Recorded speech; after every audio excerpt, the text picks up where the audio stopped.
සුබ දවසක් බබාට කැම YouTube channel එකත් එක්ක එකතු වෙලා ඉන්න ඔයාලා හැමෝටම. අද හදන්නේ අවුරුද්දට අඩු වැඩි බබාලට උදැසන වේලට දෙන්න පුළුවන් කැඳ එකක්. මේක හරිම පෝෂණීය බර වැඩි වෙන කැඳ එකක්. තාමත් බබාට කැම YouTube channel එක subscribe කරලා නැත්නම් අපේ channel එක subscribe කරන්න. ඒ වගේම bell icon එකත් click කරලා අලුත් videos දාපු ගමන්ම දැනගන්න. මුලින්ම මම pan එකට බටර් ටිකක් දාලා බටර් ටික දිය වෙන්න තියාගන්නවා. දැන් මම මේකට රුලන් මේස හැඳි එකමාරක් විතර දාලා හොඳට බටර් එක කලවම් කරගන්නවා.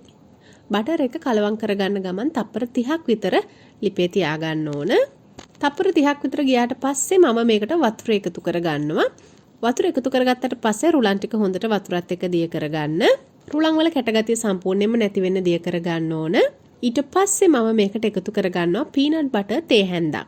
පීනට් බටර් මම මීට කලින් මගේ channel එකේ හදලා තියෙනවා. හරිම ලේසියෙන් බබාලට ගෙදරදී හදා ගන්න පුළුවන් දෙයක්. ඉතින් පීනට් බටර් ටිකත් හොඳට මේකත් එක්ක දිය කරගන්න. දැන් අපිට අවශ්‍ය ප්‍රමාණයට මේ කැඳේක උක්ු වෙනකන් ලිපෙන් තියාගන්න ඕන. මෙන්න මේ විදිහට කැඳේක උක්ු වුණාට පස්සේ මම මේක ලිපෙන් අයින් කරගන්නවා. ඉතින් අපිට මේක බබාට දෙන වෙලාවේදී පොඩි කරගත්ත පළතුරු එකතු කරගන්න පුළුවන්. මම මේකට අද එකතු කරගන්නවා පොඩි කරගත්තු කෙසෙල් ටිකක්. ඔයාලා බබාට දෙන ඕනම කෙසෙල් වර්ගයකින් කෙසෙල් මේකට එකතු කරගන්න පුළුවන්. කෙසෙල්, ස්ට්‍රෝබෙරි, අඹ මේ වගේ පළතුරු ಜಾති දාලා මේකට හොඳ පැණි රසක් අපිට එකතු කරගන්න පුළුවන්. ඒකෙන් බබාට අමතර පෝෂණයකුත් ලැබෙනවා. ඒ වගේම බරත් වැඩි වෙනවා. ওই විදිහට හදාගත්ත කැඳ එකක් ඕගලන්ට මාස 10න් පස්සේ බබාලට දෙන්න පුළුවන්. ඉතින් ඔයාගේ බබාට රටකජු වගේ දේවල් වල අසාත්මිකතාවයක් නැත්තම් කිසිම ප්‍රශ්නයක් නැතුව මේ කැඳ එක බබාට හදලා දෙන්න පුළුවන්.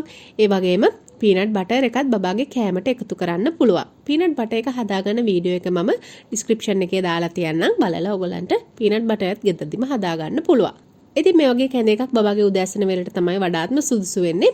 බර අඩු බබෙක් ඉන්නවා නම් මේ කැඳ එකකින් ඒගොල්ලන්ගේ බරත් හරි පහසුවෙන් වැඩි කරගන්න පුළුවන්. එහෙනම් අපි අලුත් වීඩියෝ එකකදී ආයෙ දවසක හම්බ වෙමු. හැමෝටම සුබ දවසක්.